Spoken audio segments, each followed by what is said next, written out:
Bonjour mes chers amis, les assidus de la chaîne de télévision vidéo La Voix de la Vérité de D. Ahmed Benfissa, se trouvant sur le site YouTube Médecins du Monde avec le D en chiffres. Alors je vais continuer sur le rôle dirigeant du comité du parti. C'est le 10e chapitre, le rôle dirigeant du comité du parti. Le système du comité du parti est une importante institution du parti pour assurer la direction collective et empêcher qu'une personne s'accapare la conduite du travail. Donc, le système du comité du parti est une importante institution du parti pour assurer la direction collective et empêcher qu'une seule personne s'accapare la conduite du travail. Or, on a constaté récemment que dans certains de nos dirigeants, dans certains de nos organes dirigeants, évidemment pas dans tous, il y ait de pratiques courantes qu'une seule personne accapare la conduite du travail et prenne des décisions sur le problème important.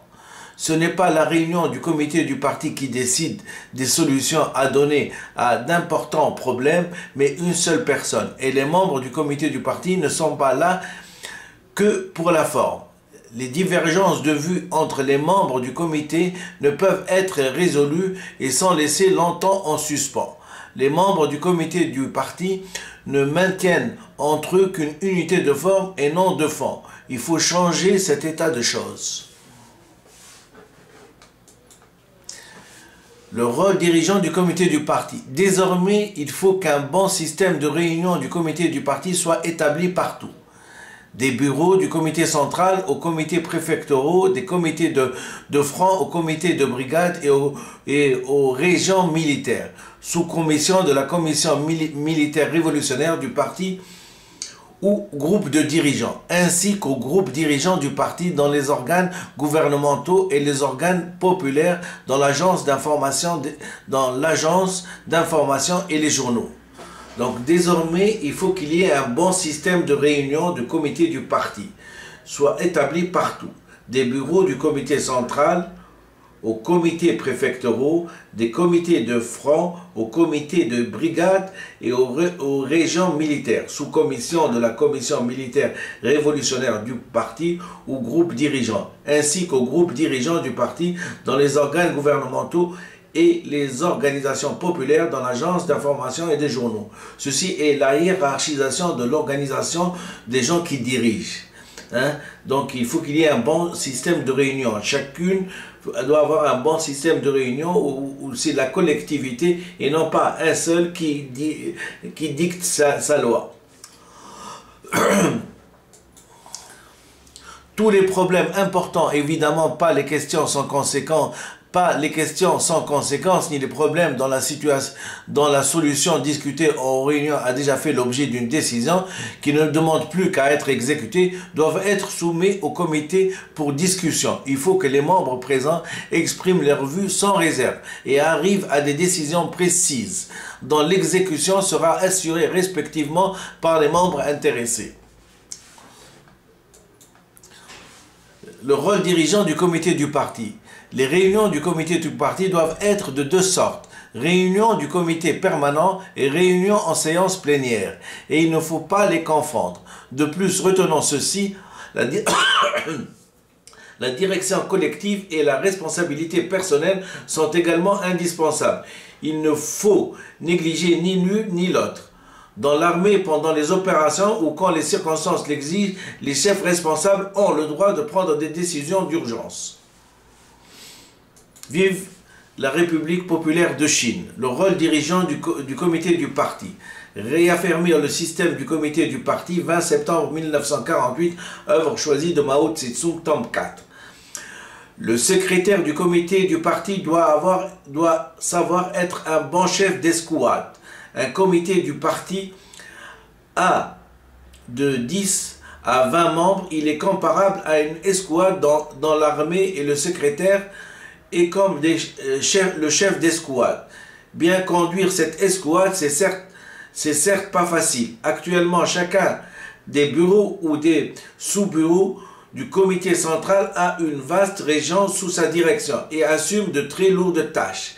Diriger, ce n'est pas seulement déterminer l'orientation générale et les mesures particulières d'une politique, c'est aussi élaborer de justes méthodes de travail.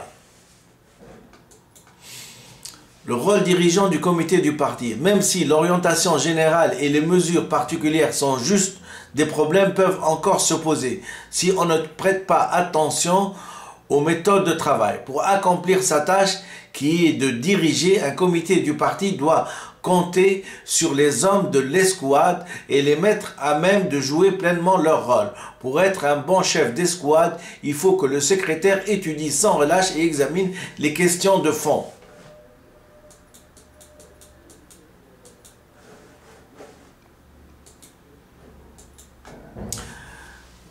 Le rôle dirigeant du comité du parti.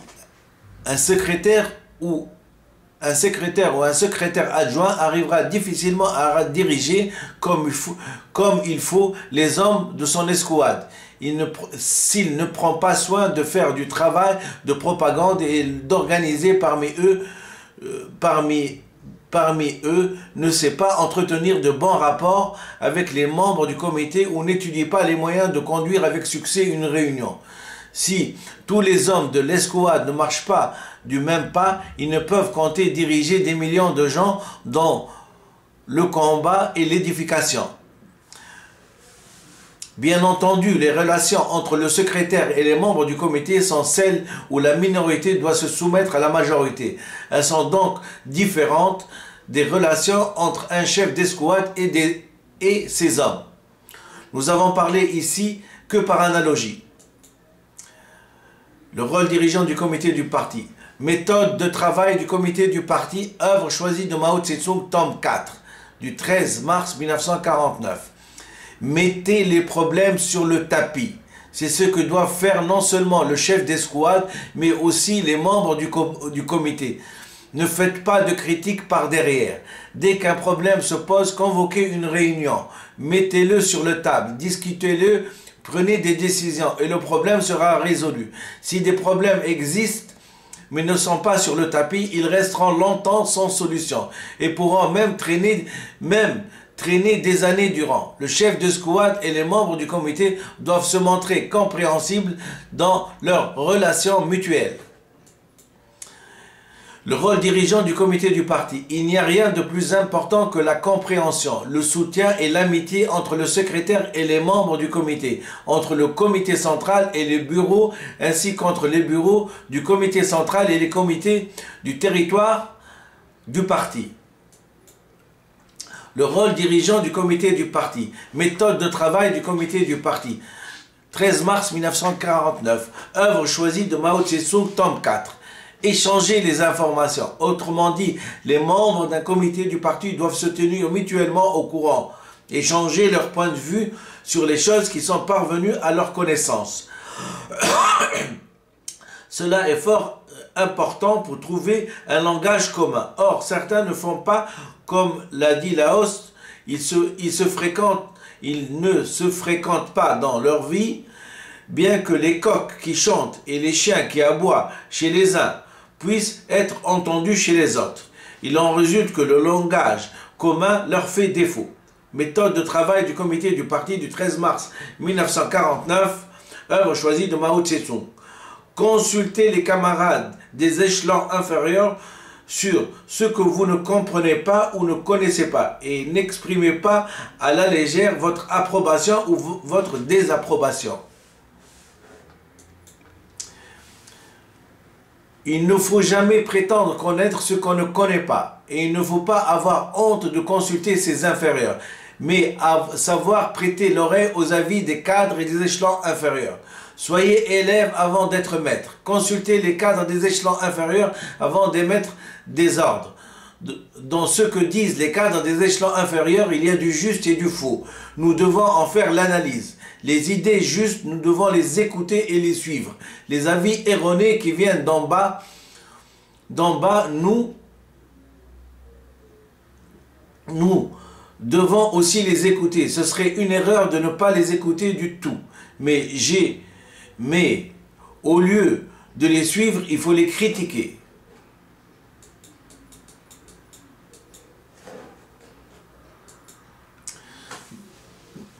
Méthode de travail du comité du parti, 13 mars 1949, œuvre choisie de Mao Tse-tung, tome 4. Apprenez à jouer du piano.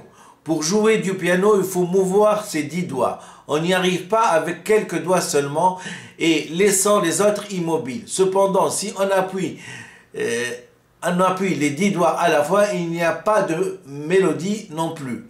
Pour faire de la bonne musique, il faut que les mouvements des doigts soient rythmés et coordonnés. Un comité du parti doit prendre en main sa tâche centrale et en même temps, autour de cette tâche centrale, développer le travail dans d'autres champs d'activité. C'est toute une organisation. Le rôle dirigeant du comité du parti. Actuellement, nous avons à nous occuper de bien des domaines. Nous avons à veiller au travail dans toutes les régions, toutes les unités armées et tous les organismes. Nous ne devons pas réserver notre attention à quelques problèmes, seulement à l'exécution des autres. Partout où il y a un problème, il faut frapper la touche. C'est une méthode dans laquelle nous devons acquérir de la maîtrise. Certains jouent bien du piano, d'autres mal. Et la différence est grande entre les mélodies qu'ils en tirent. Le rôle dirigeant du comité du parti. Les camarades des comités du parti doivent apprendre à bien jouer du piano. Méthode de travail du comité du parti, 13 mars 1949, œuvre choisie de Mao Tse-tung, tome 4. Prenez fermement les tâches en main. Nous entendons par là qu'un comité du parti doit non seulement prendre en main ses tâches principales, mais encore les prendre fermement en main. On ne peut bien tenir une chose qu'en la prenant solidement en main, sans desserrer les doigts, si peu que ce soit. Ne pas prendre solidement en main, cela revient à ne pas prendre en main du tout. Naturellement, on ne peut rien saisir de la main ouverte. Le rôle dirigeant du comité du parti. Vive la République populaire de Chine.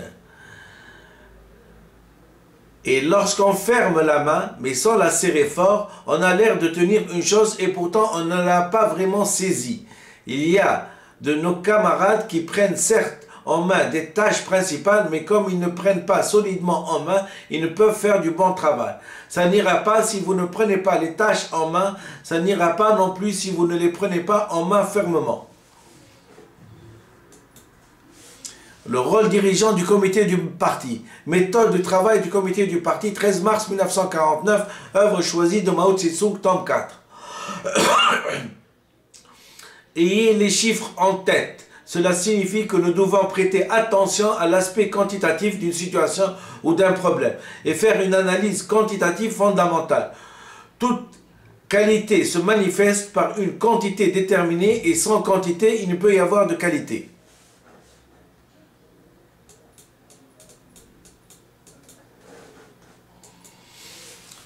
Aujourd'hui encore, beaucoup de nos camarades ne savent pas qu'ils doivent prêter attention à l'aspect quantitatif des choses, aux statistiques fondamentales, aux principaux pourcentages et aux limites quantitatives qui déterminent les qualités des choses.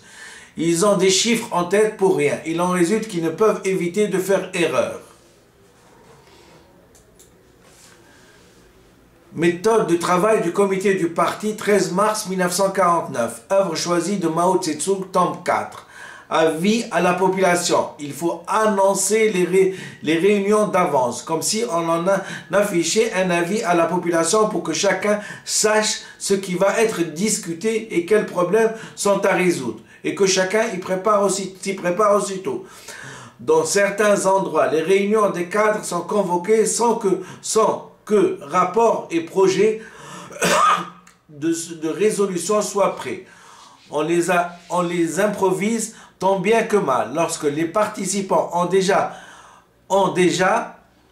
sont déjà là, cela rappelle le dicton « Troupes et chevaux sont là, mais vivres et fourrages ne sont pas prêts ».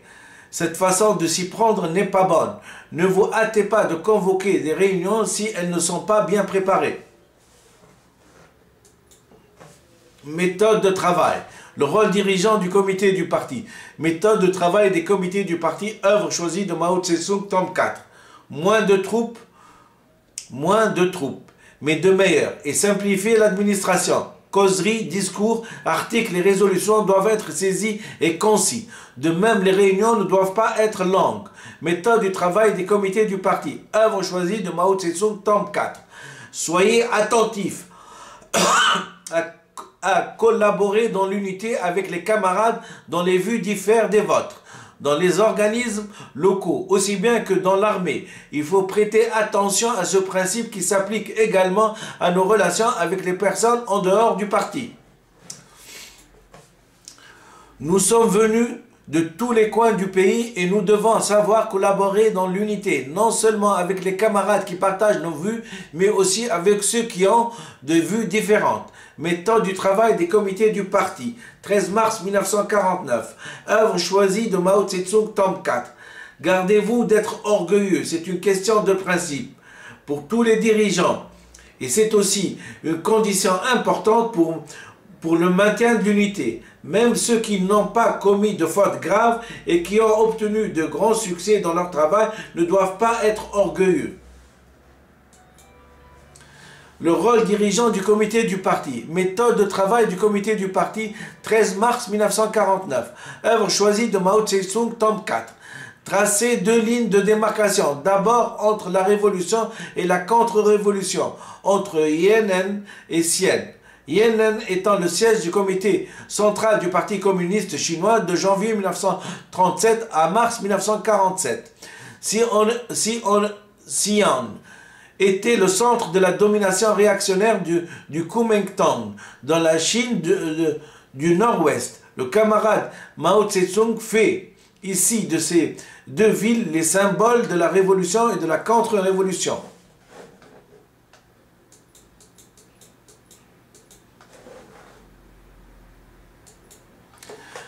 Le rôle dirigeant du comité du parti. Certains ne savent pas qu'ils doivent tracer cette ligne de démarcation. Par exemple, lorsqu'ils combattent la bureaucratie, ils parlent de Yan'an, comme s'il n'y avait rien de bon. Et ne font pas la comparaison ni la distinction entre la bureaucratie à Yan'an et la bureaucratie à Xi'an. Le rôle dirigeant du comité du parti.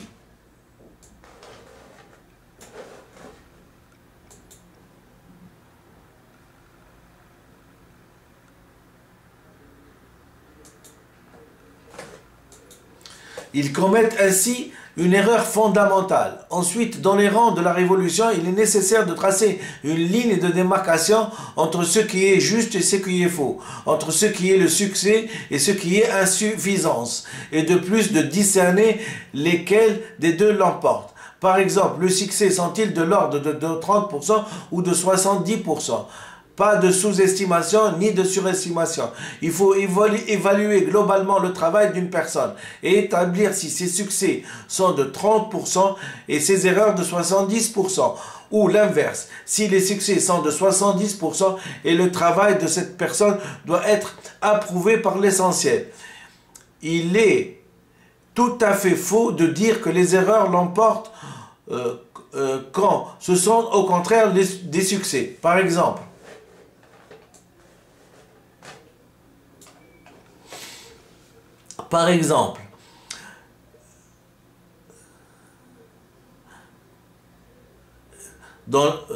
il est tout à fait faux de dire que les erreurs l'emportent quand ce sont au contraire des succès. Dans l'examen d'un problème, nous ne devons jamais oublier de tracer ces deux lignes de démarcation, celle qui sépare la révolution et de la contre-révolution, et celle qui sépare les succès des insuffisances.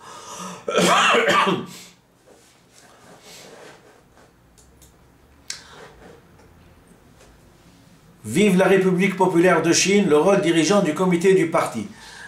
Gardant présente à l'esprit ces deux lignes de démarcation et ça ira bien. Sinon, nous confondons la nature des problèmes. Naturellement, pour tracer correctement ces lignes, il est indispensable de faire d'abord une étude et une analyse minutieuse. Notre attitude à l'égard de chaque personne, de chaque question, doit être l'analyse et l'étude. Méthode de travail du comité du parti. 13 mars 1949, œuvre choisie de Mao Tse-tung, tome 4. Au point de vue de l'organisation, il faut appliquer avec rigueur le principe de la vie démocratique sous une direction centralisée, selon les indications suivantes. Les organes dirigeants du parti doivent définir une ligne de démarcation juste. Ils doivent trouver la solution des problèmes qui surgissent et s'érigent ainsi au centre de la direction. Les organismes supérieurs doivent bien connaître la situation dans les organismes inférieurs et la vue des masses afin d'avoir une base objective pour une direction juste.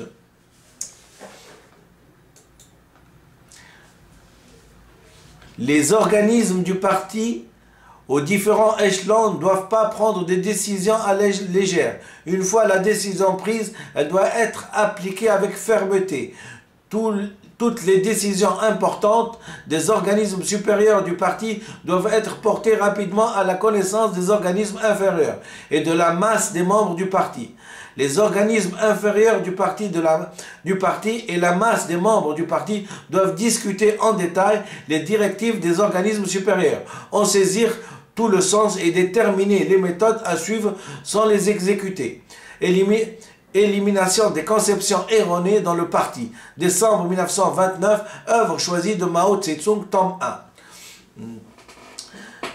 Je me devais donc de lire ce 10e chapitre du petit livre rouge de Mao Tse-tung, et il est tellement important de le lire que de façon rétrospective, nous voyons que un problème aussi important, d'une importance primordiale pour l'avenir de la Tunisie, à savoir le changement de langue et adopter une langue qui est reconnue par l'inconscient avec une écriture de gauche à droite, comme j'ai dit, il est tellement important puisqu'il est vital. Hein. Notre assemblée constituante qui a été élue pour constituer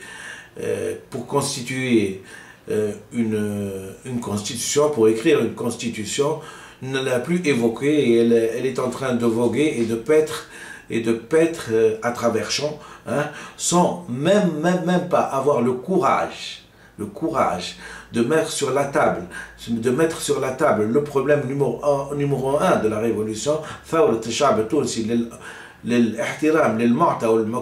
ils n'ont même pas été capables, ça fait 1 an, 2 mois, ils n'ont même pas été capables de prendre un micro et de dire, il y a un Arabe, il y a un Tunisien qui a dit, hein, et qui a répété, qui est en train de le dire à tue-tête, qu'il faut adopter une autre langue pour les enfants qui est reconnue par l'inconscient. Ils n'ont même pas eu le courage. C'est dire combien ils sont loin de la vraie politique et du vrai communisme et des vraies paroles de Mao Tse-tung. Chaque problème doit être mis sur la table et une décision doit être prise, discutée et prise. Malheureusement, le problème qui se pose, c'est qu'on ne veut pas évoquer des problèmes tellement graves au risque de se voir exclure de l'Assemblée constituante et donc perdre son petit moi. Parce que la philosophie de ces petits, c'est le petit moi. Le moi, non pas M-O-I, mais M-O-I-S, c'est-à-dire la mensualité, l'argent. Il y a des gens qui crèvent de faim, hein? Il y a des gens qui crèvent de faim, hein? Ça manifeste partout, l'insurrection est partout, et pourtant, le petit moi, il faut le respecter, plus que n'importe quoi. Et donc, ne pas caresser le chien, les poils du chien à l'envers. Caresser toujours les poils du chien dans la bonne direction. Je vous remercie infiniment et à bientôt.